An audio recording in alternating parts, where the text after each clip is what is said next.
하시면 나오시겠습니까? 네. 한 번씩 나오겠습니까? 그리고 토론은 모아가지고 들어가고 지금 보니까 1시간 20분의 시간이 정해져 있는데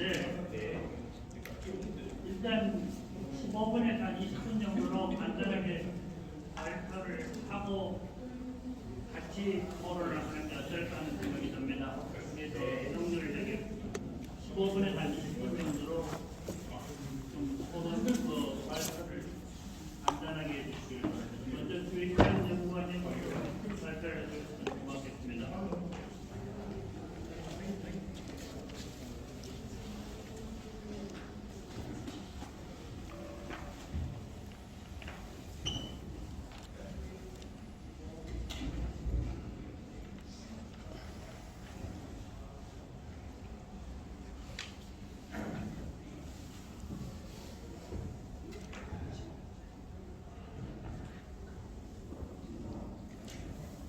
네, 안녕하세요.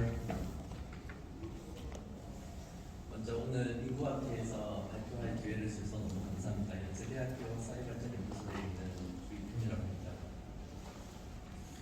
오늘 제가 발표할 논문의 제목은 가족생활 주기가 주택 정리 형태와 주택 정리 핵심의 효과라는 제목이고요.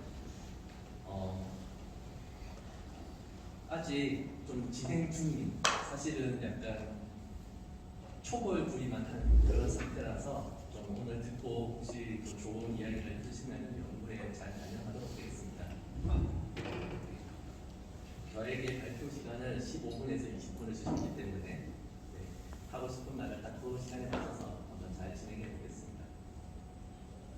먼저 이제 주택 소유, 자가에 산다라는 것이 가지는 의미에 대해서는 제가 이제 길게 부연할 필요는 없을 것 같습니다. 우리는 누구나 자가의 살기를 원하는 경향이 있습니다. 기존 연구들을 쭉 찾아보면은 주택 소유는 개인의 자존감도 높여주고 지역 사회와 공동체에도 이제 긍정적인 영향을 미쳐주고 이런 내용들을 쭉 찾아볼 수 있습니다.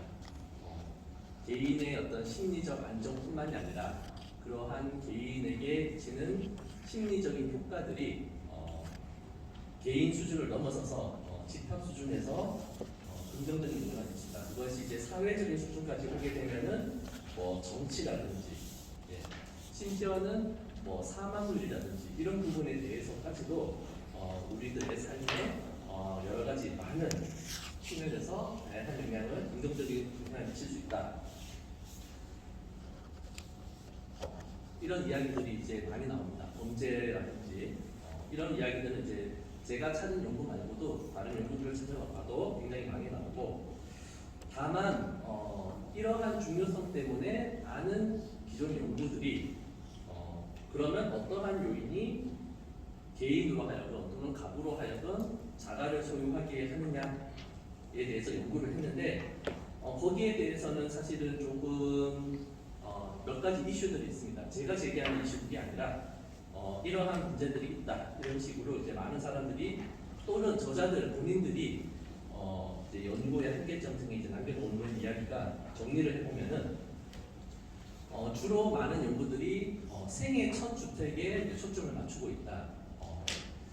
그렇게 된 이유에 대해서는 아무래도 과거에는 생애 첫 주택을 빨리 좋은 집을 구하면은 이제 점점 더 그 자산을 바탕으로 해서 더 큰 부동산 자산을 축적해 나가는 경향이 있었기 때문에 그만큼 생애 첫 주택이 중요하였고, 그래서 많은 이들이 그렇게 생애 첫 주택에 초점을 맞춰서 연구를 한 것이 아니겠느냐라고 설명을 하고 있습니다.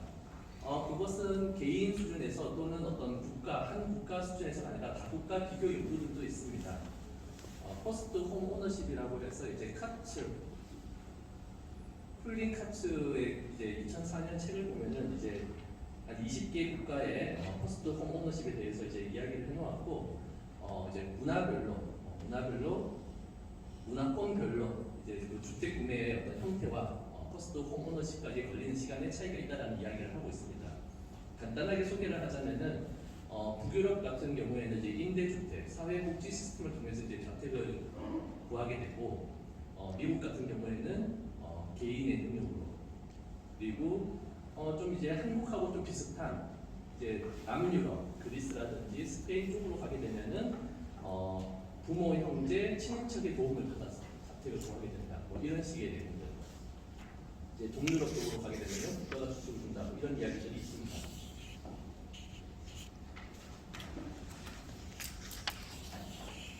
자, 그랬을 때 이제 문제 제기는 그러한 퍼스트 홈오너십도 중요하지만은 사실은 그 내 집 마련이라는 것이 우리에게 삶의 부담으로 작용하는 경우들도 있습니다.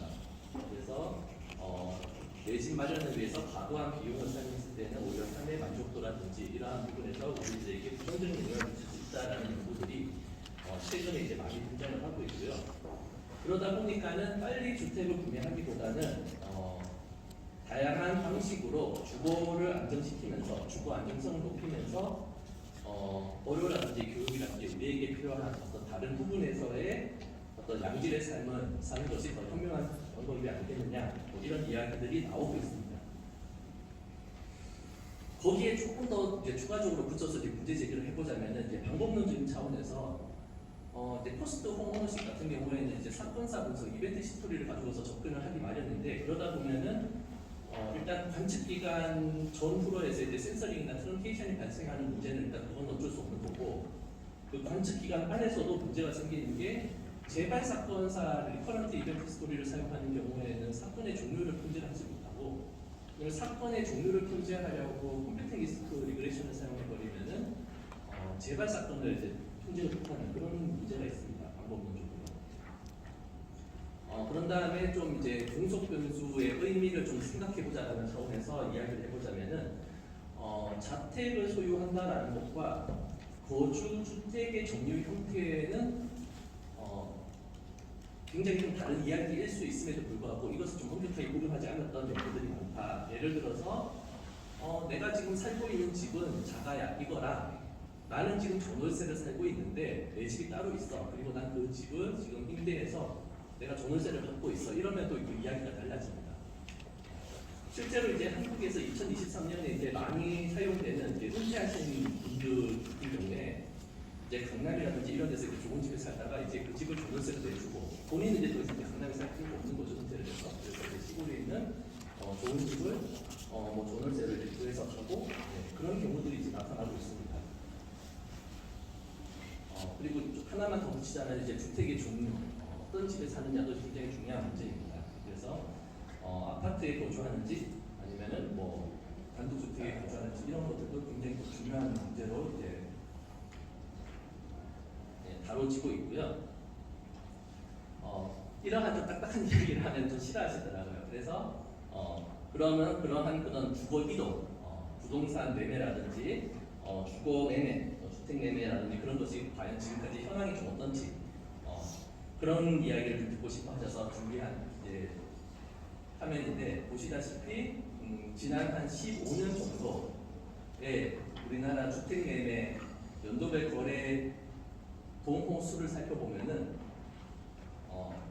우리가 그냥 일반적으로 평소에 관심이 없었던 분들 기준으로 잘 아시는 분들 말고 그냥 일반인들의 기준과는 좀 그 양상이 좀 다릅니다. 그래서 특정 정권에서 뭐 부동산 규제가 심했고 아니면 뭐 부동산 규제를 안 하고 이제 완화를 했고 그래서 이제 뭔가 좀 거기에 부동산 정책에 따라서 저런 매매 실적이 좀 왔다 갔다 했을 거라고 사람들이 생각하지만 막상 실제 자료를 보면은 부동산 정책의 효과는 좀 잘 보이질 않는 편입니다. 그래서 오히려 부동산 완화 정책을 했던 이명박 박근혜 정부 때 오히려 매매 실적이 줄어드는 모습이 보이고 강력하게 부동산 규제를 했던 노무현 문재인 정부 시절에 오히려 거래가 올라가는 그런 모습도 보입니다. 그리고 이제 주택 매매랑 아파트 매매랑 거의 그 패턴은 비슷한 모습이고요. 자, 이제 주거 이동이라고 했을 때 그 다양한 컨셉으로 그것을 이제 개념화시킬 수가 있는데 그러니까 너무 멀리 가지 말고 그냥 좀 심플하게 좀 이야기를 해보자라는 것이 저의 생각이었고 그래서 단독주택, 뭐 아파트 그리고 이제 그 공동주택, 그 외의 공동주택들 그리고 점유 형태는 자가냐 전월세냐 그리고 그 본인이 살고 있는 집이 자가냐 전월세냐 이외에 그 외에 다른 종류의 집을 가지고 있느냐 그걸 좀 이제 좀 같이 좀 살펴봤으면 좋겠다라는 그런 생각을 해보았습니다. 그러한 주거 이동에 대해서 이제 이론적 배경으로 기존 연구들이 가장 많이 사용하는 게 이제 가족생활 주기인데요. 사실 가족생활 주기는 굉장히 오래된 어떤 이론적 틀이고 결국에는 저것이 이제 가구주의 연령이라든지 또는 자녀의 연령이 결국에는 가족의 어떤 생애 단계적인 어떤 변화를 가져온다라는 이야기가 되겠고 주택 구매 역시도 저러한 가족생활 주기랑 이제 관련이 있다라는 것을 기존 연구들이 이제 많이 일관되게 하는 이야기들이었습니다. 다만 이러한 이제 가족생활 주기랑 이제 주거 이동을 이제 설명하는 이론들에 대해서 이제 최근에 나오고 있는 이야기들이 뭐냐면은 가족생활 주기라는 것이 과거에는 비교적 뭐 개개인별로 큰 차이가 없는 어느 정도 정형화된 삶의 패턴이었다면은 최근에는 굉장히 좀 다양한 삶의 방식이 있기 때문에 저러한 좀 천편일률적인 가족생활의 주기를 가지고서 주거 이동을 설명하는 것은 좀 맞지 않다. 그래서 좀 케바케로 좀 접근을 해야 한다. 또는 좀 다양하게 그 단순하게 뭐 자녀가 몇 명입니까 내지는 뭐 가구주가 연령이 몇 살입니까 이것만 가지고선 접근하지 말고 보다 좀 다면적으로 접근을 해보자 라는 이야기들이 나오고 있습니다. 그래서 이제 제가 하고 싶었던 이야기는 결국에는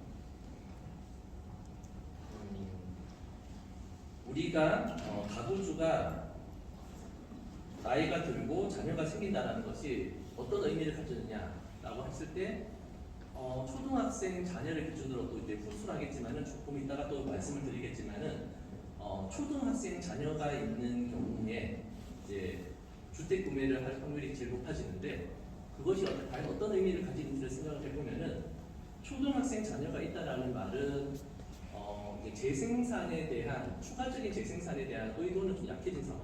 그래서 사실은 늦둥이라고 우리가 이야기하지만 그런 경우를 주변에서 찾아보는 것은 그렇게 쉬운 일은 아니거든요. 그래서 초등학생 자녀가 있다라는 것은 그 부부가 더 이상의 재생산에 의도는 좀 없는 상태. 그리고 초등학생 자녀가 있다라는 것은 이제 돌봄에 대해서 육아에 대해서 부담이 어느 정도는 좀 줄어든 상태. 지금 제가 아기가 36개월을 좀 지났습니다. 그래서 너무 힘들어요. 오늘도 아침부터 학교에 나온 것이 아니라 이제 점심 때까지 아기를 보고 이제 점심 시간 이후에 집사람한테 이제 양해를 구해서 발표를 하러 가니까는 좀 독박 육아를 해달라고 부탁을 하고 지금 왔습니다. 제가 사실은 이 연구의 주인공일 수 있어요. 제가 집이 없습니다. 제가 집이 없고 지금 당장은 큰 문제는 없을 것 같아요. 아기가 이제 자고 이제 같이 자고 이러니까. 근데 이제 아기가 크면은 그리고 딸입니다. 그래서 엄마 아빠가 데리고 같이 자기는 이제 엄마는 데리고 자는 순간 제가 좀 부담이 되는 거죠. 나래랑 같이. 그래서 얘가 이제 초등학교 갈 때쯤이면은 빨리 좀 방이 여러 개인 집을 좀 구해야겠다. 그리고 초등학교, 중학교 요새는 그 학생들이 학교를 갈 때 초등학생 자녀분들이 있으신 분은 아시겠지만은 인구가 많이 줄어서 반배정을 하더라도 이게 친구가 안 바뀝니다. 요새는 그냥 초등학교 입학할 때 친구가 이제 중학교, 고등학교 쭉 같이 올라가는 시스템이라서 저 역시 좀 주거 안정이 필요하다. 제 자신을 위해서가 아니라 저야 뭐 직장 바뀌면 이렇게 집이 바뀌면 직장까지 이제 차 타고 다니면 되는데 자녀가 한 학군에서 이렇게 초등학교, 중학교, 고등학교 나왔으면 좋겠다. 이렇게 봤을 때는 역시 집이 좀 있었으면 좋겠다. 자가가 있었으면 좋겠다. 이런 생각을 해보게 됩니다. 결국에 하고 싶었던 이야기는 이제 개인적인 이야기를 하고 싶었던 건 아니고 갑자기 이 이야기가 나왔는데 우리가 주택 구매라는 어떤 현상을 바라볼 때 지금까지 뭐 생애 첫 주택 이런 곳에 초점을 맞추는 경향이 있었다면은 생애 첫 주택 구매에만 이제 관심을 가지지 말고 주택이라는 것은 재구매를 할 수도 있고 판매를 할 수도 있고 그다음에 내가 있는 집을 임대를 주고 나는 새로운 전월세를 살 수도 있고 이러한 다양한 또 구매 패턴을 우리가 좀 염두에 두면서 좀 이 현상을 좀 이해를 해보자. 그렇게 이해를 하고자 했을 때 결국에 그러한 주거 이동의 결정의 기준이 되는 것은 무엇일까? 여전히 그것이 가족일까? 아니면 다른 무엇일까? 여전히 가족이 유효한 것 같습니다. 현재까지 자료를 두고 기계적으로 해석을 해볼 때. 그래서 제가 방금 말한 내용들을 좀 어떻게 좀 기계적으로 이제 연구 설계를 통해서 살펴본 방식은 일단 주택의 조개 형태는 본인이 자가에 살고 있느냐 살고 있지 않느냐에다가 그 외에 주택이 있느냐 없느냐를 좀 고려해봤고요. 그런 다음에 주택의 종류는 단독 아파트, 공동 이렇게 해봤고, 이게 화면 확대는 안 되는 것 같은데 아마 자료집에 이 페이지가 있을 겁니다. 기술 통계 자료집이 보시면은 사실은 뒤에 나오는 그 통계 분석 결과는 별로 재미가 없고 사실은 이렇게 노동 패널 자료에서 99년 자료랑 2021년 자료를 놓고서 이렇게 기술 통계를 볼 때 훨씬 더 재밌어 하시더라고요. 일단 보시면은 전월세를 본인이 살고 있고 주택이 없는 사람, 그러니까 정말로 살고 있는 집도 내 집이 아니고 따로 집을 가진 경우도 없는 것이 39%였다가 이제 34% 정도로. 그래서 사실은 이 점유 형태는 20년 전이나 지금이나 큰 변화가 없습니다. 프로포션에. 주택의 종류는 좀 변화가 있습니다. 주택의 종류는 과거에는 단독주택이 38.7에서 22.4로 줄고 아파트가 43에서 52로 늘어납니다. 그러니까 아파트로의 주거 이동이 좀 많이 보이는 그런 상황입니다. 그리고 이제 뒤에 살짝 스쳐 지나가는 이야기로 그 부채 이야기가 나오는데 그 부채도 많이 늘어났고 이제 그 금융자산의 편차도 많이 커졌습니다. 그래서 이제 부의 이제 분포가 이제 한쪽으로 쏠리고 있는 그러한 이제 모습을 이제 우리가 확인할 수 있습니다. 분석 방법은 종속 변수가 이제 4가지 항목의 이제 범주형 변수였기 때문에 이제 패널 다음 로짓을 사용했고요. 고정효과, 확률효과 둘 다 확인해보고 로그스도 확인해보고 뭐 이런 그냥 정말 통계적인 이야기입니다. 그래서 그 이야기는 패스하고 이제 좀 결론 부분에서 이제 몇 가지 발견만 좀 마지막으로 말씀을 드리자면은 교국별 자녀의 수가 유의미한 효과가 있었고요. 특히 초등학생 자녀의 수는 이제 무주택 대비 주택을 소유할 확률에 굉장히 큰 영향을 주고 있었다. 그래서 여전히 가족을 기준으로 이제 주거 이동을 우리가 설명할 수 있는 것 같다라는 게 제 생각이고요. 그런 다음에 초등학생 자녀가 있다라는 사실은 어느 정도 경제력도 있고, 그다음에 돌봄의 그 부담에서 좀 벗어난 단계. 그렇기 때문에 가족이 확장되는 시기에 임차에서 자가로 전환된다라는 기존 연구 결과랑 분석 결과가 어느 정도 일치한다. 이렇게 이제 보여집니다. 그리고 이제 자녀의 수가 증가할수록 아파트의 거주할 확률이 높아진다. 이런 것은 어떻게 보면 이제 아파트 공급이 좀 필요하다는 그런 이야기가 되겠고요. 그런 다음에 이제 부채도 부동산 자산 증식에 효과가 있다라는 점. 그래서 이제 부채가 부담이 아니라 사실은 부채가 주택 마련을 위한 자원으로서 활용되고 있는 것이 아닌가. 요 정도로 해석할 수 있지 않을까 싶습니다. 네, 저희 발표는 여기까지 마치겠습니다. 들어줘서 감사합니다. 이런 원님의 가족 생활 및 주택 전매연구 발표를 잘 들어서 포럼은 나중에 하도록 하고 다음에는 감사합니다. 내려가. 정관 서울 평양뉴스부장님께 지난 상속제도 그다음에 절기산 고차에 관련된 보고라고 되어 있는 중요한 내용입니다. 듣겠습니다. 제가 지금 PPT 꽂아서 잠시만요. 여기도 꺼진지. 네.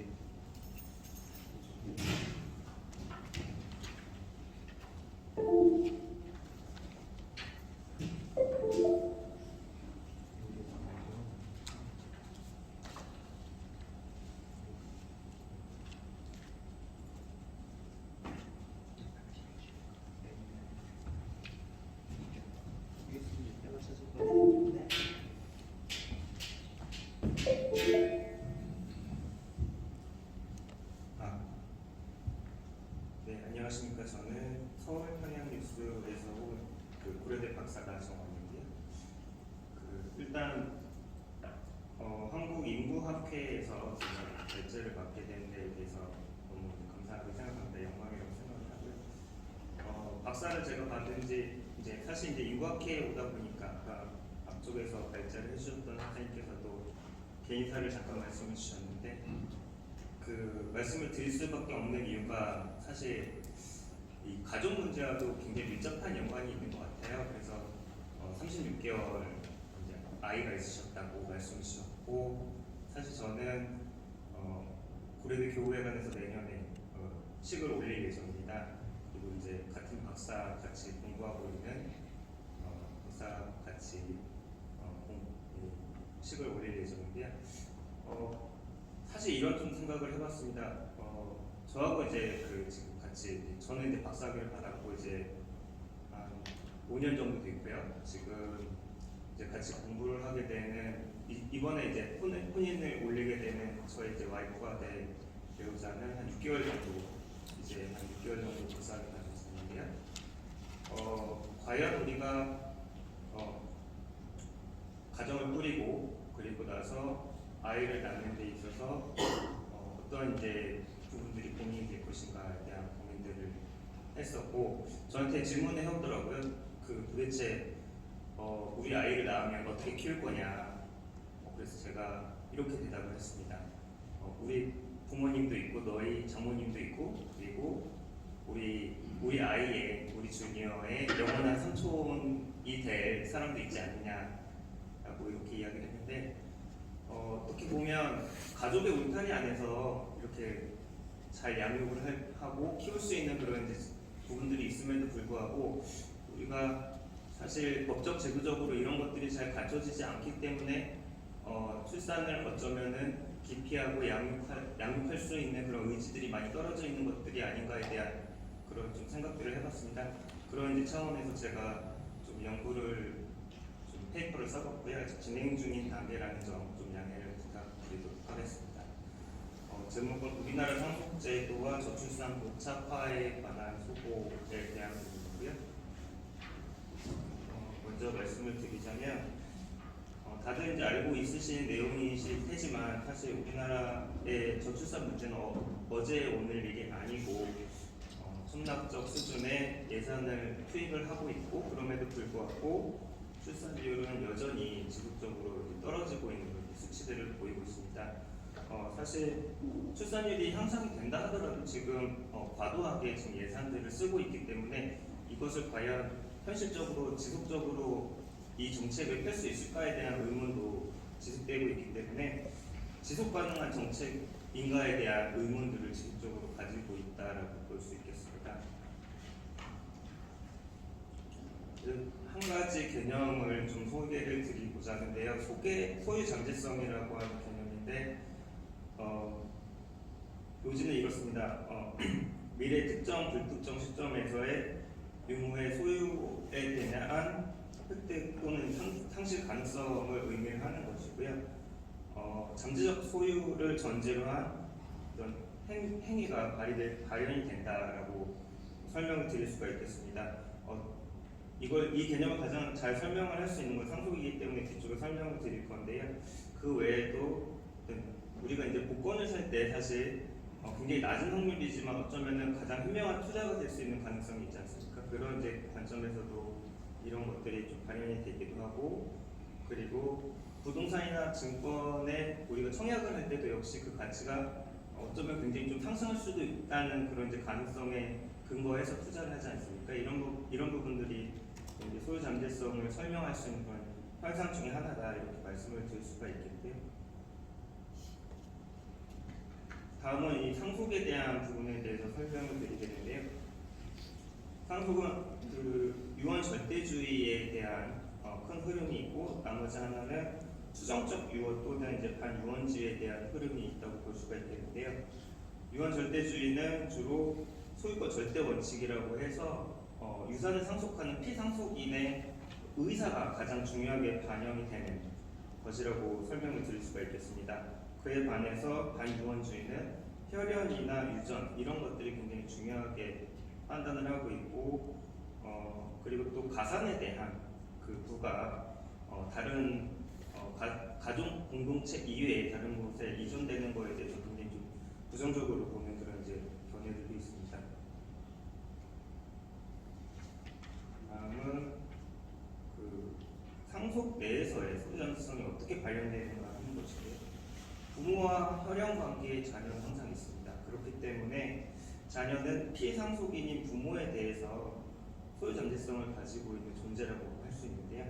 하지만 반드시 그렇다라고 볼 수는 없고 시대에 따라서 그 기준이 조금씩 변화하기도 했었고 그렇기 때문에 이 잠재적인 상속인은 본인이 상속받기 위한 특정한 행동들을 할 수밖에 없거든요.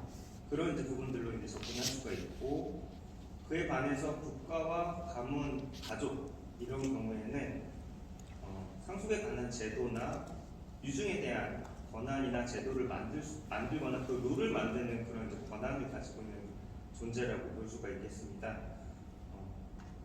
그리고 조선 전기의 상속제도에 대해서 설명을 드리도록 하겠습니다. 우선 조선시대에는 상속에 대한 전제가 바로 제사행위로 이렇게 귀결이 되는데요. 경국대전에 명문화되어 있는 부분에서는 세 가지 정도 개념이 나와 있습니다. 첫 번째는 윤회봉사라고 하는 것인데요. 자녀들이 골고루 윤번제로 제사를 지내는 행위를 의미를 합니다. 두 번째는 그 형망제급이라는 개념이고, 장남이 부재했을 당시에 차남이나 삼남이 제사를 지내는 개념이 있고요. 그리고 또 외손, 그러니까 이제 외할머니나 외할아버지의 제사를 지내는 그런 이제 개념들도 있고, 이런 이제 혈연 공동체들이 제사를 지냄으로써 균분상속을 하는 것을 명시를 해놨었습니다. 다음은 그 승중자라는 개념이 있는데요. 제사를 주관하는 자한테는, 사람한테는 상속 재산의 5분의 1을 가급한다는 그런 이제 내용들이 있습니다. 다만 이제 이 시대에는 처나 공부인하고 첩에 대한 이제 차등이 또 있었고, 그럼에도 불구하고 딸의 경제적 지위나 독립성을 강화하는 그런 이제 제도를 유지하고 있었습니다. 조선 후기로 넘어가면 종법 질서가 정착이 됩니다. 17세기 후반 이후에는. 그러면서 이 적장자 우대 상속이 이루어지게 되는데요.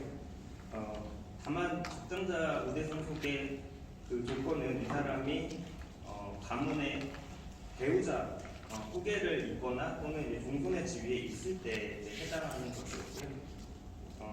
이 과정에서 사실 적장자가 아니더라도 하나보다 한 남이 이 배우자의 지위에 오를 가능성들도 얼마든지 있었습니다. 다시 좀 설명을 드리면, 혹시 이 적정자라고 하는 것은 가문의 상속자로서의 어떤 가장 근접한 사람 지위를 의미를 하게 되는데요. 그렇지만 그 과거의 이제 사료들을 보면 적정자가 우둔할 경우에는 차남이나 삼남하고도 갈등 관계를 이렇게 이야기할 수 있고, 다만 이제 그 가문의 배우자 이런 사람들은 이제 단독 봉사를 했을 경우에 이 사람한테 상속 재산이 가게 되는 그 이제 전제 조건은 바로 이제 제사가 되는 것입니다. 그래서 이 과거 제한적 상속 제도 내에서 이제 소유전제성 발현 사례들을 이제 말씀을 드리면, 농경 사회에서는 이제 가산의 증대를 의미를 하는 것이었죠. 그래서 출산 자체가 굉장히 장려가 되었었고, 평균 출산율이 5명이 넘어갈 정도로 굉장히 많은 수의 출산율을 보였었고요. 다만 그 상속 재산에 있어서는 제사를 지내기 위해서 제사를 지내야만 했습니다. 왜냐하면 제사를 지내지 않았을 경우에는 본인한테 주어진 그런 지분이 축소될 가능성이 있었기 때문에 상속 재산에 대한 소유 전제성을 지속적으로 자극했고, 제사 제도가 지속적으로 유지가 되는 그런 이제 상황들이었고요. 그리고 조선 후기로 가서는 역시 적장자가 될 가능성이 높은 배우자가 될 가능성이 높은 적장자가 이제 상속 재산을 소유할 가능성이 굉장히 높았는데, 그렇다 하더라도 이제 이 기회는 항상 적장자한테만 있지는 않았다. 차남이나 삼남에게도 항상 주어졌다라고 말씀을 드릴 수 있겠습니다. 다음은 그 현재 상속 제도를 좀 보도록 하겠습니다. 58년에 선민법이 제정이 되면서 두 가지 원칙이 강조가 되는데요. 민주주의 사상과 평등 원칙, 이것이 상속의 가장 근간이 되었고요. 그러면서 이제 유언이 가지고 있는 그 사람이 이제 가지고 있는 유언이 굉장히 제한적으로 적용될 수밖에 없는 그런 상황이 직면했었고 그와 더불어서 상속인과 이제 피상속인과 혈연 관계가 굉장히 중요하게 되는 그런 계기가 됐습니다. 또 이제 한계라고 본다면 남존 여비 사상으로 인해서 여성의 상속 지분은 2분의 1 정도밖에 되지 않았다 이렇게 좀 말씀드릴 수 있겠고요. 77년도에 개정이 되었을 때는 완전 분분 상속 제도가 실현이 됩니다. 유류분이라고 하는 개념이 도입이 되면서 그런 것들이 전반적으로 포괄적으로 완전하게 되고요. 동시에 제사에 대한 전통도 약화가 되고 상속에 대한 전제가 바로 개개인들 자신, 피상속인과의 혈연 관계를 가지고 있는 개개인들에게 그 전제가 상속의 전제가 개개인의 존재가 되었다라고 하는 것들을 좀 말씀드릴 수가 있겠습니다. 90년도 개정에서는 기여분 제도가 도입이 되는데요. 이제 형식적 평등에 대한 그런 이제 문제 제기들이 꾸준히 제기됩니다. 부모를 봉양을 했는데 거기에 대한 인정이 되지 않는 그런 이제 부분들에 대해서 굉장히 문제 제기나 이의 제기들이 많았기 때문에 그렇다면 부모에게 보다 효를 이렇게 할 수 있거나 또는 이제 봉양을 하는 사람에게는 거기에 대한 인정을 해주자라고 하는 그런 이제 기여분 제도가 도입이 되었고 그걸 통해서 또 많은 사람들이 또 그러면은 내가 그 부모님을 부양을 하면 상속세를 좀 더 많이 받겠다라고 하는 그런 이제 그런 기대도 하게 만드는 방법도 사실입니다. 현재지향적 상속제도의 문제점이라고 볼 수 있는데요.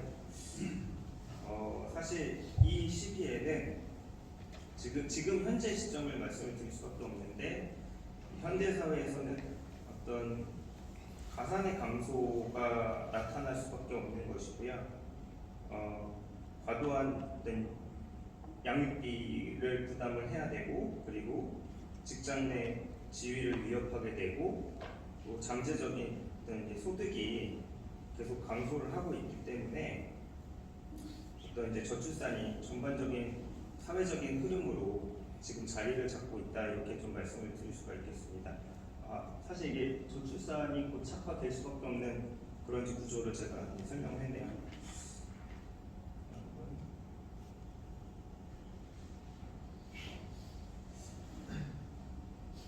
말하자면 이제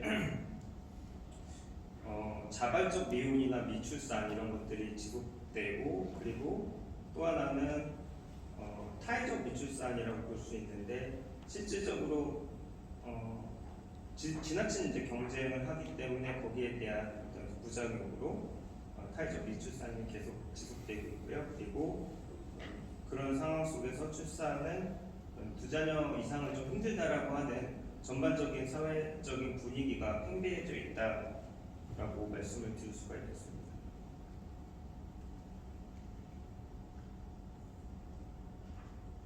그 조선시대 때 과거지향적 상속제도와 현재지향적 상속제도를 좀 비교한 거를 표로 좀 나타내 봤는데요. 과거에는 그 상속의 조건이 제사, 부모님에 대한 제사를 지내거나 조상들에 대한 예를 표시하는 봉사 이런 것들이 굉장히 중요하게 여겨졌다면 지금은 피상속인의 혈연 관계이기만 하면 상속의 전제가 된다고 볼 수가 있겠습니다. 따라서 자원의 분배 또한 과거에는 어떤 제사를 지내는 거에 포커스를 맞춰져 있었기 때문에 지속되었고요. 그에 비해서는 이제 출산 의지는 굉장히 높게 나타났던 시기였습니다. 종법적 가족 질서가 있었기 때문에 당시에는 굉장히 높게 출산 의지가 나타났었고요. 현재 지향적 지금 현 시점에서 보면 상속의 자원의 분배는 현재 세대에 집중되어 있습니다. 현재 세대에 집중되어 있기 때문에 경제적 효율성은 굉장히 좀 높게 나타날 수 있습니다. 왜냐하면 그 어느 시기보다도 최상의 교육과 학벌을 가지고 있고 이런 사람들이 무제한 어떤 이제 경쟁이 지금 있기 때문에 최고의 효율성을 발휘할 수 있는 그런 이제 구조에 있는데요. 문제는 이것이 이제 출산율 저하로 나타남으로 인해서 이것이 과연 지속 가능한 상태인가에 대한 의문을 지속하게 만드는 그런 상황이라고 볼 수 있습니다.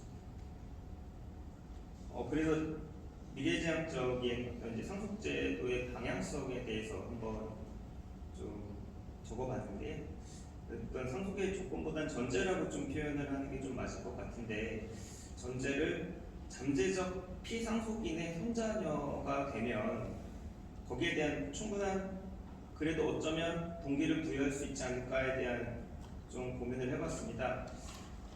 사실 이게 좀 어떤 면에서 보면은 지금까지 전통하고 좀 다르다, 이질적이다라고 하는 그런 이제 생각들도 있기는 합니다만, 우리나라에는 사전 증여라고 하는 또 효율적인 제도도 있고 그런 부분들이 있다라고 한다면 동기를 부여할 수 있는 그런 이제 부분들도 될 수 있지 않을까라는 그런 좀 생각들을 해봤고요. 자원의 분배 입장에서는 어쨌든 간에 상속제도가 피상속인의 잠재적 피상속인의 손자녀가 됨으로써 현대 사회에 있는 자원이 좀 더 미래 세대의 출산에 탄생에 좀 더 기여할 수 있는 부분들이 있기 때문에 자원의 분배가 조금 더 미래 세대에 초점을 맞출 수 있는 그런 이제 부분들이 될 수 있지 않을까에 대한 고민들도 해봤습니다. 경제적 효율성은 비록 현재 상속제도보다는 떨어질 수 있습니다만, 그래도 이제 출산율이 올라가면서 지속 가능한 발전을 하는 방향으로 좀 가지 않을까라는 좀 생각을 하고 있고요. 이제 이론적으로 보면 헤겔이 이야기했던 가산 안에서의 가족 공동체 내에서의 상속에 부합하는 그런 이제 방향성이라고 제가 말씀을 드릴 수가 있겠습니다. 또 다른 부분은 저출산 흐름 전환을 위한 제안 중에 하나인데요. 어떤 이제 지금 현 시점에서 보면 또 하나 문제는 우리가 직장 내에서 자녀를 양육하기 굉장히 좀 힘들고 무한 경쟁이 있기 때문에 출산율이 떨어진다라고 하는 그런 이제 생각들이 지금 많이 있고 그렇습니다. 그래서 이제 직장 내에 그것이 이제 공공이든 민간이든 정부 예산이나 이제 지원 사업과 연계하는 것들이 있다면 부서 간 경쟁을 통해서 어떤 이제 평균 자녀 수나 평균 자녀 수 분포 이런 것들의 지표나 이런 것들을 좀 도입을 해서 그 경쟁을 하게 된다면 좀 더 이제 직장 내에서 출산율이 좀 제고할 수 있는, 그리고 이제 직장이나 조직 내에서도 자녀가 있는 가구들, 사람들, 직장 동료들의 경쟁들이 나타나지 않을까, 그런 분위기가 좀 더 나타나지 않을까에 대한 이제 고민들을 좀 해봤고요. 거기에는 저출산 고령화위원회가 중심이 돼서 지속가능 출산 성장기구가 출범을 해서 이런 부분들을 좀 더 협의하고 이제 그 수치화를 해서 지속적으로 발표를 하는 그런 이제 관리를 진행한다면 이것 또한 또 출산율 제고에도 좀 도움이 되지 않을까 이런 생각을 해봤습니다. 마지막인데, 빨리 좀 네, 네, 결국에 미래지향적 상속제도에 대한 방향성은 퍼준 정책이 아닌 나눈 정책이 되어야 되지 않을까 이렇게 생각을 합니다. 왜냐하면 지금까지 많은 이제 자원을 투입을 했음에도 불구하고 제자리의 어떤 그런 이제 출산율이라면 뭔가 방향 전환들이 필요한 시점이다라고 생각을 하고요. 그래서 현재 세대에 지금 집중되어 있는 그런 자원들을 미래 세대 탄생의 어떤 동력으로 될 수 있도록 정책적 역량을 집중시킬 수 있는 그런 이제 정책들이 필요하다 이렇게 좀 생각하고 있습니다. 이상입니다. 시간이 많지 않기 때문에 간단한 속도로 진행을 해야 되고 20분 발표를 하는데 앞으로 15분 정도 줄여주셨으면 좋겠습니다. 핵심에 대한 세 번째 발표는 한국보건사회연구원 연구원에 계시는 해원 연구원이 토픽 모델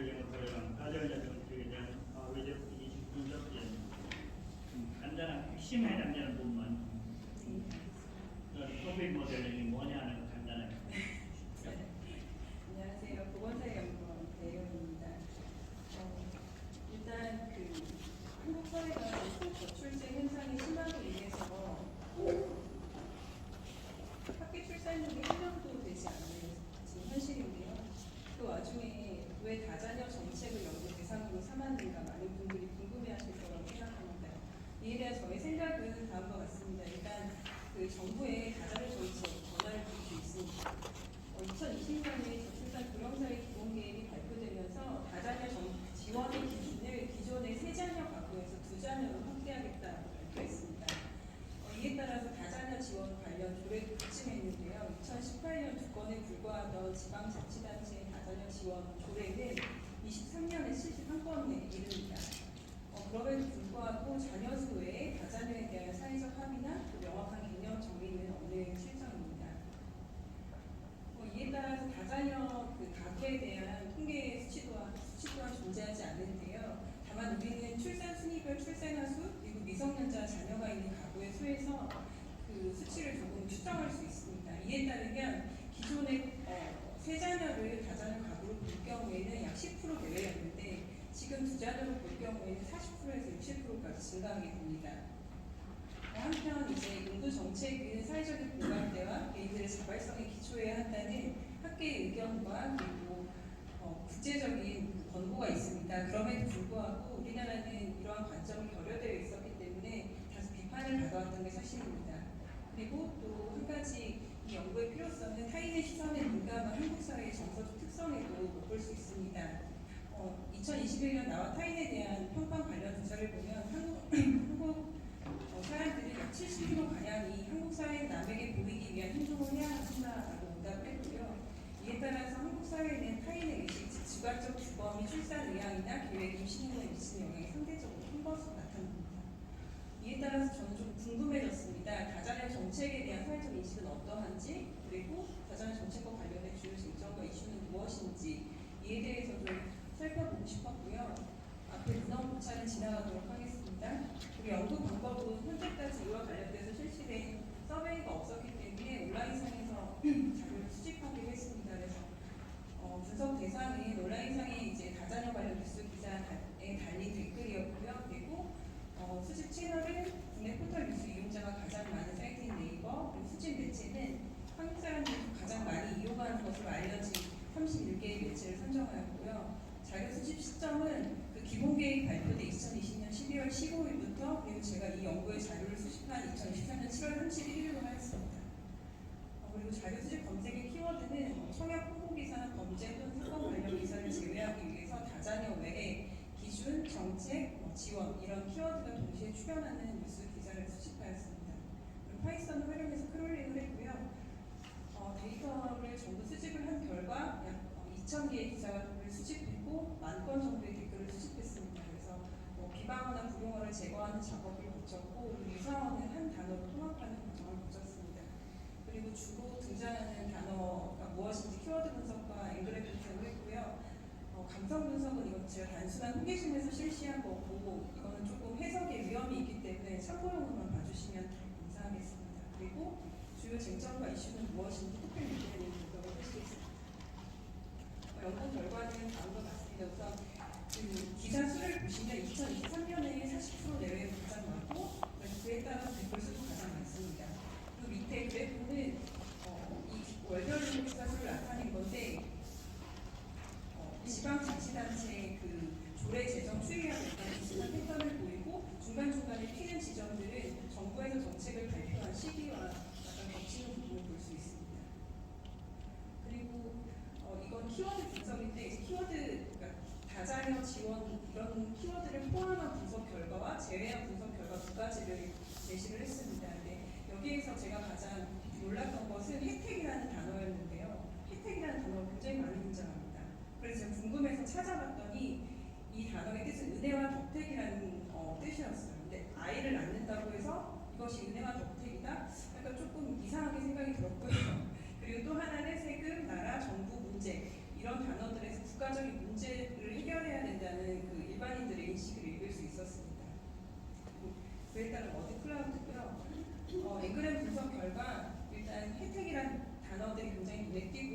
그리고 저출산 대책, 문제 해결, 인구 감소, 인구 절벽, 저출산 해결 이런 단어들에서 볼 수 있듯이 국가적인 문제 해결 이런 인식을 엿볼 수 있습니다. 그리고 세금 혜택, 국민 세금, 세금 낭비 등의 단어에서는 우리나라 사람들이 세금에 굉장히 민감하고 또 다소 부정적으로 생각하고 있다라는 걸 볼 수 있고요.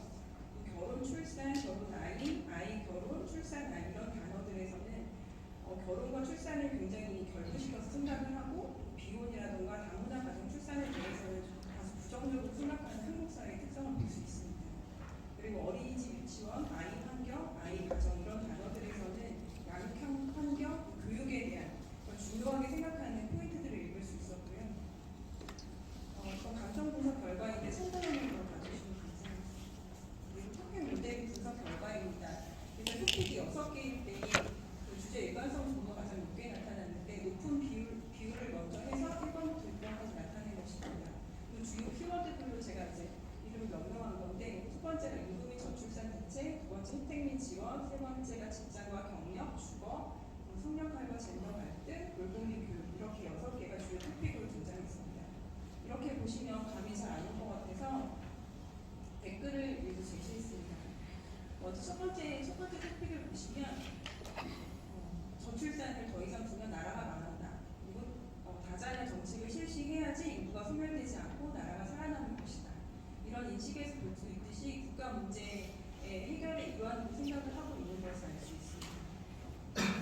그리고 두 번째 주제 혜택 및 지원에서는 남들은 혜택이 많다고 하지만 실질적으로 혜택이 별로 없다. 그리고 할인율이 너무 낮다. 전기세 할인이 30%라고 하지만 최대 16,000원밖에 되지 않는다. 다자녀 지원 기준을 2자녀로 하향시키면 앞으로 누가 3명을 낳겠냐. 그럼 앞으로는 1명으로 바꿀 것이냐. 이런 좀 부정적인 의견들도 있었고요. 그리고 토픽 3에서 5까지는 약간 출산 및 양육에 대한 사회적 인식과 환경 조성이 안 되어 있다는 인식을 읽을 수 있습니다. 예를 들면 출산하면 승진이 당연히 제한된다. 그리고 육아휴직을 쓰면 승진에서 밀린다. 또 하나는 집이 없으면 애를 낳지 말아야 한다. 대출이 안 된다. 이런 것들도 있었고요. 그리고 또 젠더 갈등에 대한 댓글도 굉장히 많았습니다. 출산, 양육, 임신 이런 것들은 다 여성의 몫이다. 그리고 남녀가 서로 혐오하는데 결혼을 하고 출산을 왜 해야 하냐. 이런 의견도 굉장히 많았습니다. 그리고 돌봄 및 교육에 대한 토픽에서는 생애 주기를 충분히 고려하지 못한 분절성을 볼 수 있는데요. 아이가 어린이집을 다니다가 초등학교에 가게 되면 돌봄 공백이 생기는데 그 돌봄 공백은 사교육으로밖에 메꿀 수 없다라는 맞벌이 부부의 호소 등을 볼 수 있었습니다. 이러한 결과를 바탕으로 해서 다음과 같은 논의를 할 수 있을 것 같습니다.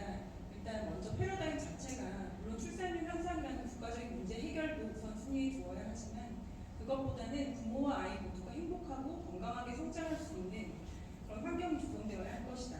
그리고 정책 인식 자체가 혜택이 아니라 아동의 충분한 권리를 보장하는 차원으로 바꿔야 한다. 그리고 또 정책 대상이 다자녀 가구와 현재의 특정 자녀, 그러니까 3명 이상 낳으면 세 번째 자녀부터 혜택을 준다든가 이런 것이 아니고 다자녀 가구와 그 아이들을 양육하고 있는 부모와 아이 정책을 포괄할 수 있어야 한다. 그리고 보편적인 지원보다는 아이가 한 명 늘어날수록 그거에 대한 점진적인 지원을 해야 할 것이다. 그리고 또 전생애 주기를 아우르는 포괄성 연속성이 필요하다. 또한 현실적인 정책 설계를 통해서 정책 체감도를 형성시키는 필요가 있다. 라는 논의가 가능할 것 같습니다. 이상으로 제 발표를 마치겠습니다. 네, 감사합니다. 시간이 점점 모자라지고 마지막 발표인 한마대학교 민호 교수님의 하이브리드 방식을 두고 좀 간단하게 지금 길게 하려고 그러면 좀 오래 길게 할 수 있는데 좀 간단하게 알겠습니다. 간단하고 요약 공수로 한번 해보도록 하겠습니다. 반갑습니다. 홈파트의 오준호입니다. 제가 발표할 내용은 불확실한 미래 인구 변화에 대한 하이브리드 방식 인구 예측인데 결과에 대해서 여러 가지 그림이 나올 거예요. 그림에 대해서 보시면은 이런 그림이 왜 이렇게 전개가 되어야 되는지도 관심을 보셔서 제 결과를 보시면 도움이 될 것 같습니다. 자, 먼저 미래의 불확실성에 대해서 설명을 드릴 거고요. 그다음 결정적인 현재 방식과 다른 확률적 인구 예측으로 좀 패러다임이 변화해야 된다는 게 저희 주장이고 그걸 구현하는 방법, 연구의 특기 결과, 그 다음에 제안을 말씀드리겠습니다. 미래 불확실성 보시는 것 같이 갈 길을 모른다는 겁니다. 어디로 가야 될지 모르겠다. 내일을 잘 모르잖아요. 그런 것처럼 우리 미래 불확실성이 존재한다라는 겁니다. 그래서 파란색으로 글쓰진 부분을 보면 미래는 예견치 않은 여러 상황으로 해서 확증색으로 확정 지을 수 없다. 이런 게 미래 불확실성입니다. 근데 이것이 이 부분에 상당한 영향을 미칩니다. 여러 학자들이 보시는 것 같이 한번 접들 보신 이제 보시겠죠. 8가지에 대해서 조금 얘기를 하고 있습니다. 출산 상황은 불확실성 확률적인 요소지 개인적인 생애 이벤트에 대해서는 결정적이나 확률적으로 되는 것이고, 그다음에 예측할 수 없는 변동은 이제 예측 불확실성이 있고, 그다음에 자료의 측정 내재가 있고, 수익 오류가 되는 내재가 되고, 여러 가지 모형을 선택하기 때문에 모수적 모형이냐 비모수적 모형이냐 이런 것들. 모수를 선택하면 모형을 선택하면 모수 추정 방법이 있습니다. 그거에 대한 차이도 분명히 차이가 있을 거고, 그다음에 정책에 의한 거, 그다음에 사회 구조적인 변화에 의한 거, 그다음에 지금 이제 경험하신 코로나에 의한 거. 이런 8가지 원인에 대해서 여러 가지 초저출산과 급격한 고령화를 겪은 우리나라에 여러 가지 영향을 미치고 있습니다. 미래 불확실성. 이런 식으로 봤을 때 결정적 인구 추계와 확률적 인구 예측이 비교가 필요한데, 여기 보시면은 IQ에 대해서 좀 가져왔었습니다. IQ가 105에서 135까지 되어 있는데 저 부분이 비어 있을 때 어떻게 채울까라는 부분이죠. 좌측을 보시면 평균으로 대체하는 방법, 회귀로 대체하는 방법이 결정적 방법입니다. 평균은 합리적이지 않죠, 그죠? 회귀 같은 경우에는 회귀식을 위해서 쭉 하는 게 어느 정도 합리적이 됩니다. 근데 맨 오른쪽에 보시면은 옆에 있는 자료의 패턴과 비슷하게 스프레드 돼야 된다. 그게 합률적인 관점으로 보자는 겁니다. 이런 식으로 보시면 될 것 같고요. 추계와 예측의 구분은 추계는 무조건 조건부 시산입니다. 지금 통계청에서 저위, 중위, 고위에 대해서 조합을 해서 나온 결과입니다. 그런데 미래가 불확실성 때문에 이 조합에 대한 결과가 맞느냐? 아니라는 거죠. 우리는 이 아니다는 얘기를 틀렸다 이렇게 보여야 되는 게 아니라 조건부 시산이 나온 결과이다 이렇게 봐야 됩니다. 그리고 그런 거에 관점에서 틀렸다 맞다에 대한 예측에 대해서 논할 수 없는 부분이고요. 그렇기 때문에 이제 불확실성을 확률적인 밴드로 좀 나타내보자. 가장 쉬운 예는 기상청이 옛날에 날씨를 비가 온다 안 온다 우선 모양으로 나타내고 회 모양으로 나타냈죠. 근데 지금 어떻게 합니까? 몇 프로 비가 온다 안 온다 하잖아요. 그걸 보고 경험적 판단을 합니다. 50%가 되면 내가 우산을 갖고 갈까 안 갈까. 이런 경험적 판단으로 되는 확률적 개념을 준다는 거죠. 이런 식으로 좀 바꿔야 되지 않을까라는 겁니다. 그래서 결정적인 시나리오, 결정적 방법은 가장 많이 쓰는 시나리오와 티핑 포인트, 정책, 팔로시 입장에서 미래가 어느 정도 될 때 어떻게 되느냐 이런 궤적을 본 반면에 확률적은 미래 불확실성의 밴드를 보는 거죠. 이렇게 좌측과 우측의 차이가 있습니다. 결정적 부분은 저렇게 고위는 계속 고위를 유지하고 있고 저위는 계속 저위만 보이고 있습니다. 미래 불확실성이 있다면 저렇게 안 되겠죠. 밴드처럼 저렇게 간다는 거. 5%의 계절과 95%의 밴드가 나온다는 게. 그래서 더 이해를 드리면 좌측의 두 개가 결정적 방식입니다. 저위, 중위, 고위, 그 다음에 티핑 포인트 방법.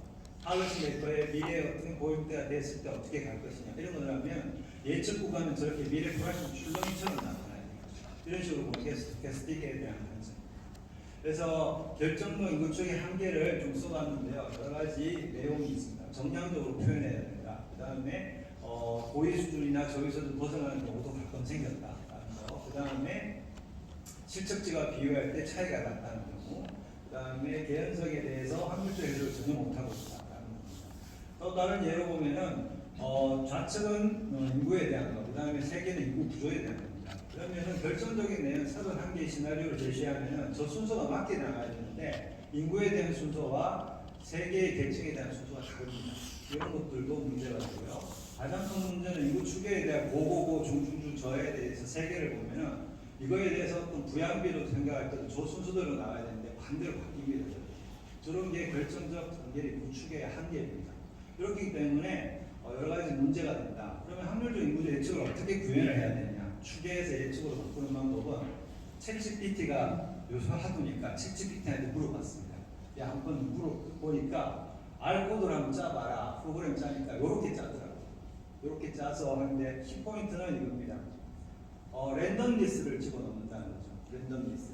그래서 랜덤리스를 집어넣으면 이렇게 출렁이를 가는 거예요. 출렁이 갑니다. 출렁이 가면서 출렁이게 하면서 직선이 아닌 출렁이면서 가는데 이거에 대해서 밴드 형태로 우리가 표현하자는 게 확률론적 예측 이런 식으로 보는 거고요. 요거에 대해서 이제 분산에 대한 안정화 정책도 쓸 수 있다라는 겁니다.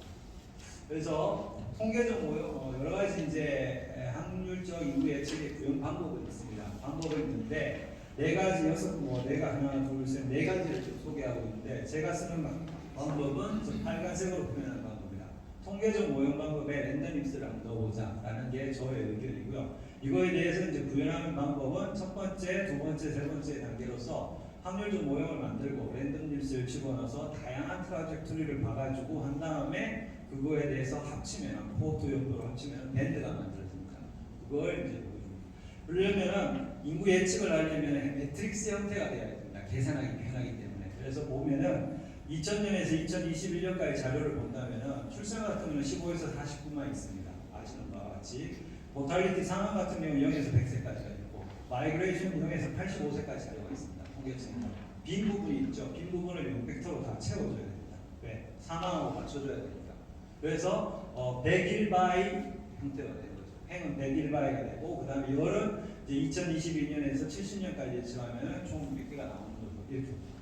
이런 식으로 행렬을 맞춰주면은 이렇게 결과가 나옵니다. TFR에 대한 결과, 통계청의 결과를 그대로 썼기 때문에 이거에 대해서 밴드에 대해서 이렇게 그려지는 걸 확인할 수 있습니다. 제가 보여있는 거. 그 다음에 트라젝토리를 좀 많이 했을 때는 어떻게 되는지. 이건 적게 했을 경우고 이건 많이 했을 경우입니다. 완전한 밴드가 좀 보이죠, 그죠? 이렇게 보이는 거고. 요 같은 경우는 결과가 좀 다릅니다. 통계적인 관점에서 봤을 때는 우리가 미래에 대한 출산율이 계속 올라가지 않고 떨어질 거라고 저는 보는 입장인데 그거에 대해서는 이렇게 떨어질 수도 있다라는 걸 다른 결과도 나올 수도 있다는 걸 보여주고요.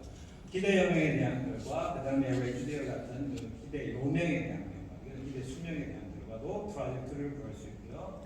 그 다음에 순이동자에 대해서도 구할 수 있습니다. 근데 순이동자 같은 경우는 수기 때문에 이거의 분산이 좀 커집니다. 그래서 항상 분산의 안정화 정책을 꼭 써줘야 됩니다. 분산의 안정화 정책을 해가지고 좀 밴드를 좀 줄일 수 있는 필요가 있고요. 이런 식으로 이제 해가지고 결과를 보면은 트라젝토리가 10개인 경우, 100개인 경우, 그 다음에 500개인 경우, 1000개인 경우에 대해서 다양한 트라젝토리에 대해서 밴드를 볼 수 있습니다. 그래서 이런 밴드를 보면은 50%의 중위에 대한 수준과 그 다음에 5%와 95% 또는 1%와 99%에 대한 기상천처럼 인구의 궤적이 저렇게 가고 있다라는 걸로 밴드를 얘기할 수 있고 이건 확률적인 신뢰 구간이기 때문에 결정적인 방법이 아닙니다. 그래서 커버하는 면적이 상당히 많고요. 미래 불확실성을 커버할 수 있다라는 게 저의 의견입니다. 이 방법을 쓰는 데가 UN입니다. UNPD에도 똑같이 저렇게 밴드를 써가지고 하고 있습니다. 그래서 밴드를 쓰는데 결정론적인 방식인 중위 수준에 대한 조합을 하나 가져옵니다. 이게 제가 알려드리고자 하는 바로 하이브리드 방식입니다. 제가 제시하는 게 무조건 다 확률론적 인구 예측으로 가자는 게 아니라 지금 현재 쓰고 있는 가장 해석성에 용이한 중위에 대한 걸 가져오고 결정적 인구 추계에 대한 조합에 대한 중위를 가져오고 그거에 대해서 확률적 인구 예측으로 밴드를 더 그리면은 해석성에 용이가 있는 하나와 밴드에 대해서 나타내니까 미래의 불확실성을 커버할 수 있는 정도로 지금의 결정적 방식을 승화시킨 방법으로 돼서 하이브리드가 되지 않을까라는 저의 의견을 말씀드릴 수 있습니다. 그래서 제안은 결정적 추계 중위 결과와 확률적 인구 예측에 대해서 해석의 용이성과 미래 불확실성 확률적 표현을 두 마리 잡아보자라는 게 저의 예측이고요.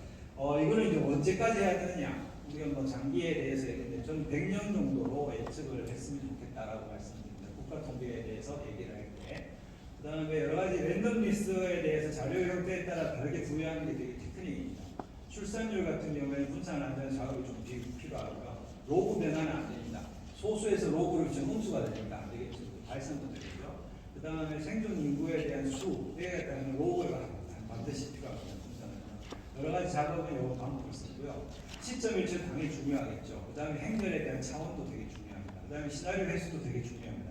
개인 PC 같은 경우에는 5,000년 이상이 되면 안 돌아갑니다. 이게 수가 워낙 많아요. 그래서 개인 PC에서는 보통 1000회 정도의 트라젝토리를 제안드리고요. 당연히 뭐 12월 자료 확보가 필요하고 단일 모형으로 했으면 좋겠다. 통계청은 출산율 제일 지고 사망률은 통계청 용어를 빌리면 LLG 확장 모형이라고 얘기하는데 하고 국제적으로 보시는 것 같이 이런 모형을 씁니다. 상이한 모형이니까 불확실성이 존재하겠죠. 이런 것도 좀 필요한 단일 모형으로 가야 되지 않냐라는 거고요. 여러 모형이 많이 있습니다. 여러 모형이 많이 있으니까 그거에 대해서 모형을 아예 병합을 해보자. 앙상블이죠. 기계학습으로 하는 이런 모델을 해서 좀 여러 가지를 제안해봤습니다. 이게 이제 저희 향후 연구 방향이라고 볼 수 있습니다. 이상으로 발표를 마치도록 하겠습니다.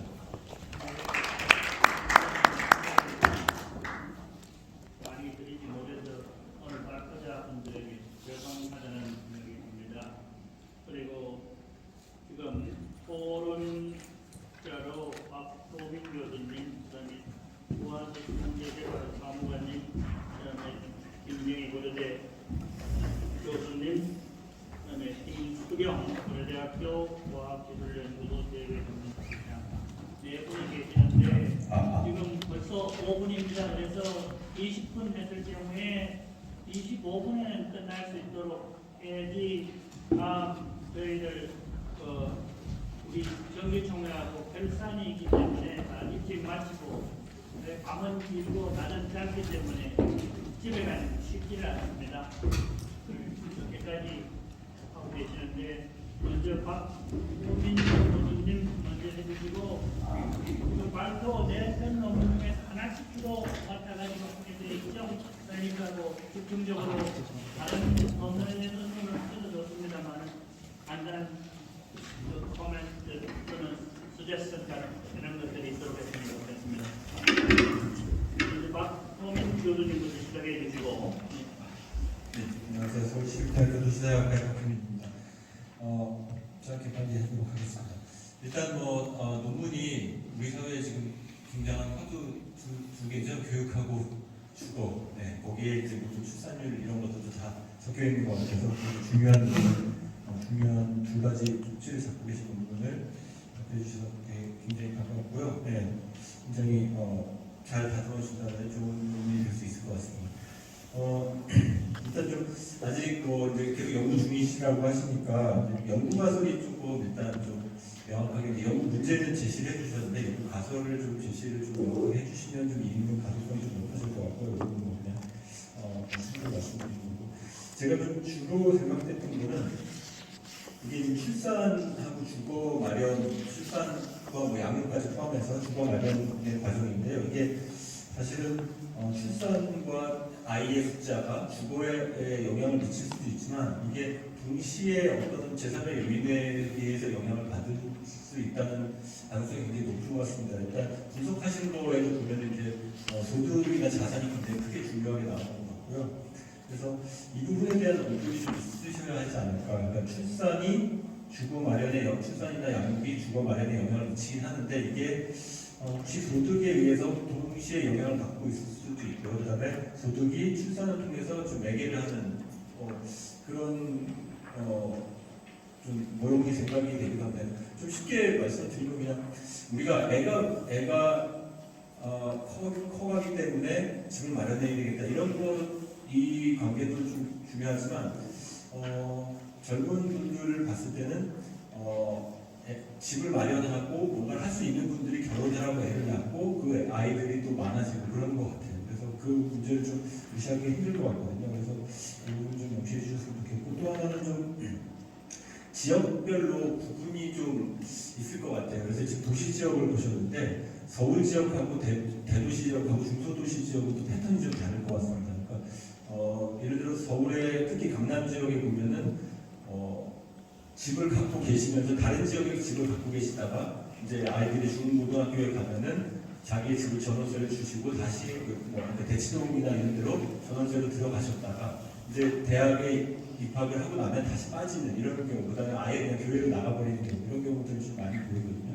그래서 이걸 좀 지역별 구분해서 보면 좀 더 명확한 어떤 패턴이 보이지 않을까 하는 생각이 좀 들고 또 하나는 이제 여러 가지 패턴, 이동 패턴을 좀 분석해 주셨는데 그 중에 저는 좀 관심이 있는 게 집 소유자들 안에서 집을 소유하고 있는데 자가에서 살면서 조금 전에 말씀드린 거하고 비슷한데 자가에서 자기 집에서 살고 있다가 그것을 전세 월세를 주고 다시 전월세로 이동하는 그러니까 자가가 1가구 2주택이 아닌 경우에 1가구 1주택에서 이동하는 경우에 그 패턴이 어떻게 되는지 아이들의 성장 과정하고 패턴이 어떻게 되는지 좀 더 구분해서 보실 수 있으면 보셨으면 좀 더 재미있는 패턴이 나타나지 않을까 하는 생각이 좀 들었습니다. 이상입니다.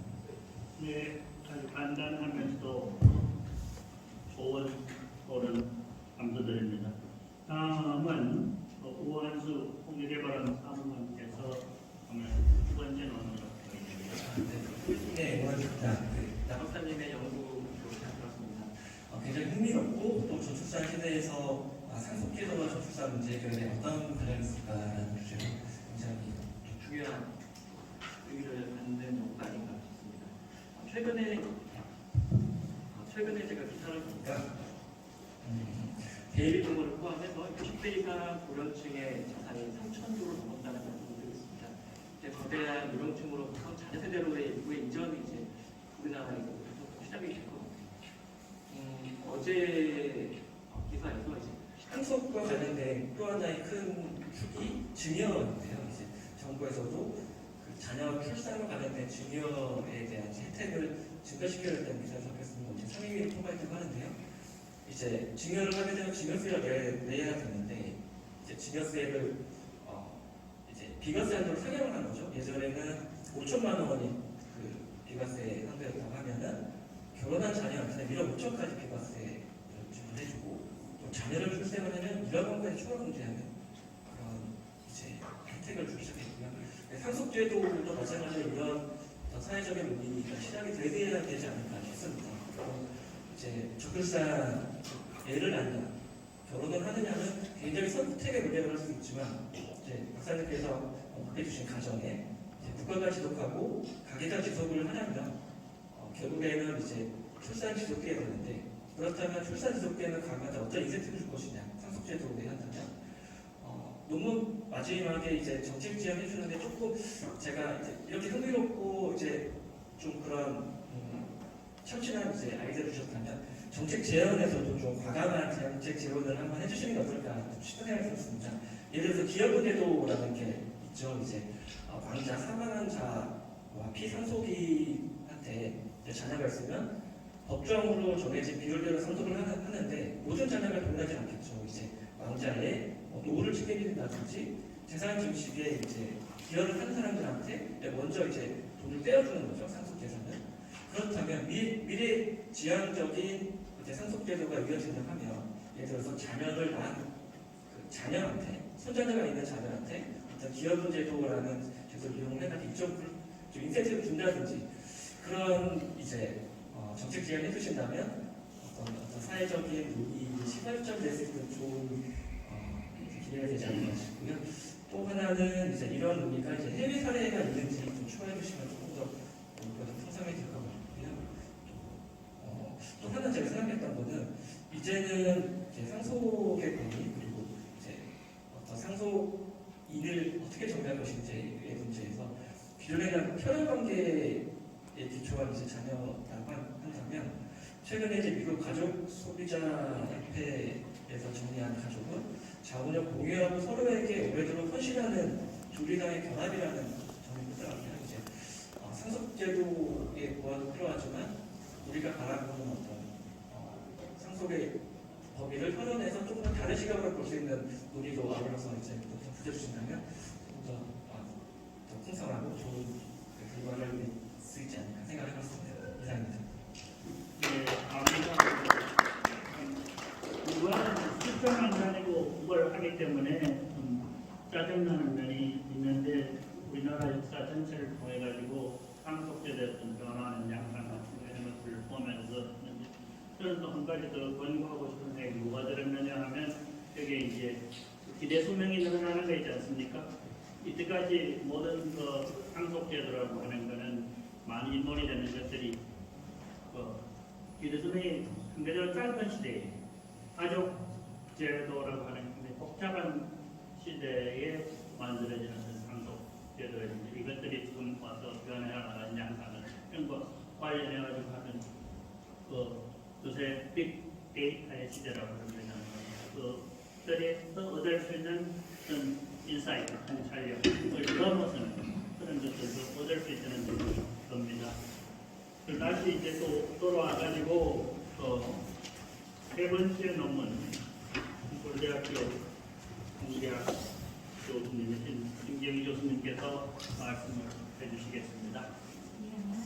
네, 안녕하세요. 고려대학교 통계학과 김경희입니다. 네, 연구원님의 토론을 굉장히 흥미롭게 들었습니다. 2020년 12월에 가정의 정책이 변화함에 따라서 어떤 식으로 사람들이 그 정책에 대한 인식을 하고 있는지에 대해서 토픽부터 발표를 해주셨는데요. 제가 원래 자료를 보고 질문을 드리고 싶었던 건 토픽의 수를 어떻게 결정을 하셨으며 비교를 좀 해보셨는가 사실 궁금했었었는데 이번에 발표하실 때 이미 그 코헤런스 팩터를 보고 6개로 잡았다고 말씀해 주셔서 그에 대한 궁금증은 사실 좀 풀렸고요. 다만 처음에 발표를 시작하실 때 그 정책을 기점으로 사회적인 인식의 변화가 이루어졌는가 이런 걸 목표로 하셨던 것 같은데 자료는 사실 그 정책이 이루어진 시점부터 수집을 하셔서 그 전에 인식이 어땠고 그 후에 인식이 어땠는지에 대한 변화는 사실 저희가 볼 수가 없었던 게 조금 아쉬운 부분이었다고 저는 생각을 합니다.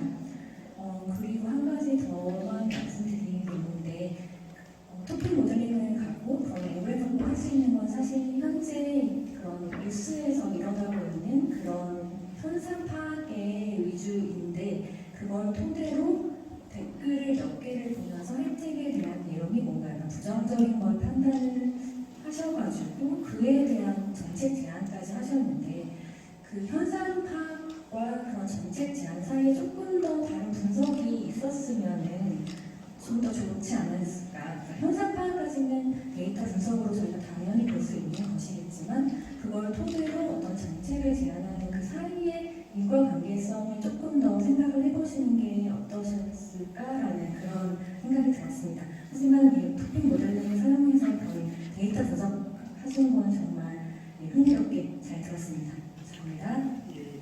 김경희 교수님 감사합니다. 인구학 쪽에서도 데이터만 가지고 분석하는 것들이 이제 이런 모델링 기법을 이용을 하면서 다양화되고 있는데 그런 것들이 가장 정책에 대해서 좀 더 효과 있는 어떤 대안을 제시할 수 있기를 바랍니다.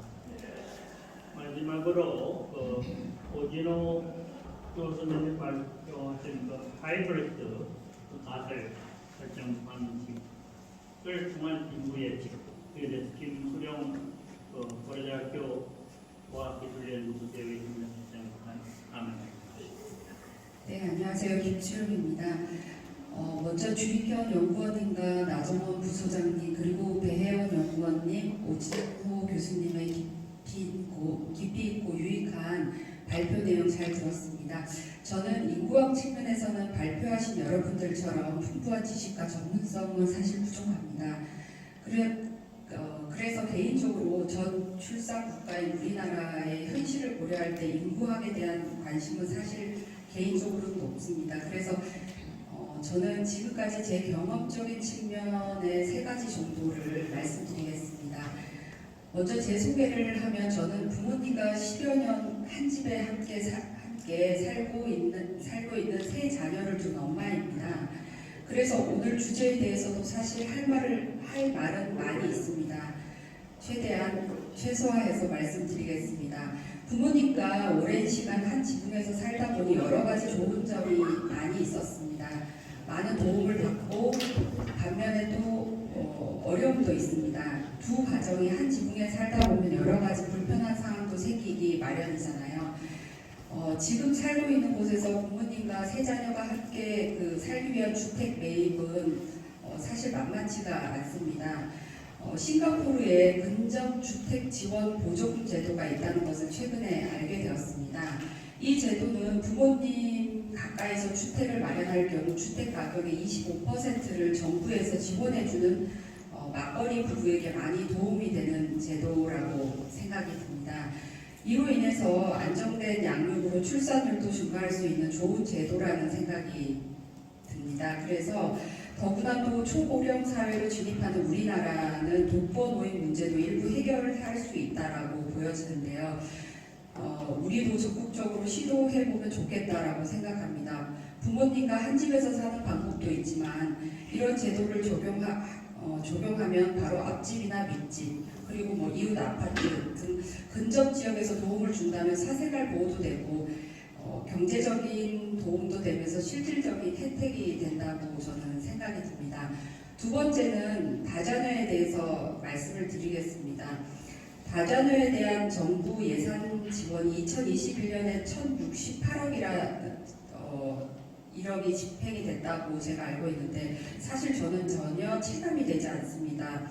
아까 교수님께서 발표하신 그 자료에 보면은 댓글에 전기세 지원 16,000원 사실 그 외에 우리가 체감할 수 있는 거는 저는 그다지 많지 않다고 생각합니다. 저 역시 세 자녀를 두고 있기 때문에 어떤 혜택이 지금 현재 있는지 저는 사실은 잘 모르고 있기 때문입니다. 저희가 뭐 2급 공무원들 이렇게 모임이 있는데 그쪽에서도 사실 좀 약간 웃지만 슬픈 이야기가 아버지의 현 직급에 따라서 직급을 따지다 보니 아버지는 4자녀를 둔 아버지고 2급 공무원인데 모아둔 돈은 없고 지출이 계속 되어 있는데 아버지가 2급이다 보니까 중상층 계급으로 분류되면서 장학금을 받을 수 없다라고 하더라고요. 그래서 장학금을 받을 수 있는 방법은 아버지의 부채에 대한 사실 증명을 해오라고 하는데 자존심 상해서 못하겠다 이런 얘기들을 하거든요. 그래서 결론적으로 저는 체감이 되는 다자녀 정책을 수립해야만 출산에 대한 생각과 다자녀의 생각이 계속 나올 수 있다고 봅니다. 마지막 세 번째는 인구학적 측면의 정책 수립을 할 때 적극적으로 AI를 도입하자는 것입니다. 제가 지금 이제 박사를 하면서 AI를 공부하다 보니까 앞으로 AI로 인해서 우리나라 미래에는 많은 변화가 예상된다는 것을 알게 되었습니다. 인구조사나 인구 예측, 또 다양한 인구 정책 수립 등에서 AI를 적극적으로 활용하면 더욱 다양한 해법을 찾을 수 있지 않을까라는 생각이 들었습니다. 이상으로 저는 이제 질문이라기보다는 저의 평소 생각을 좀 정리해서 말씀드렸습니다. 감사합니다. 감사합니다. 오늘 그 네 분의 발표, 네 분의 마지막 인구학을 전공을 하지 않으시면서도 인구학자 이장으로 많은 인사이트를 줄 수 있는 강연을 해주셨는데 여러분들 오늘 경기통의 결산을 다 마치고 돌아가시면서 이런 문제들을 조용히 생각을 해봤으면 좋겠습니다. 사실 어제의 인구 문제가 오늘의 인구 문제가 달라질 수 있고 점점 그 인구 변화의 어떤 속도는 빨라집니다. 그런 문제들을 생각하면서 인구에 대한 어떤 지식, 정보 같은 것들이 이 복잡하게 급변하는 인구 사회에 응용될 수 있고 또 현재 저출산, 고령화, 또 지역별로 일어나는 인구 감소 이런 문제들에 대해서 어떠한 방법으로 정책을 세워야지 우리가 지속 가능한 삶을 누릴 수 있느냐 하는 것을 생각해 보았습니다. 여러분 장시간 여기 앉아 계셔가지고 마지막까지 경청을 해주시더라고요. 꼭 질문을 하셔야 되겠다는 손들어 주셔가지고 해주시면 좋겠고 아니면 그냥 마치도록 하겠습니다. 다음 세션이 총회가 있으니까. 네, 없으시면 마치겠습니다. 예.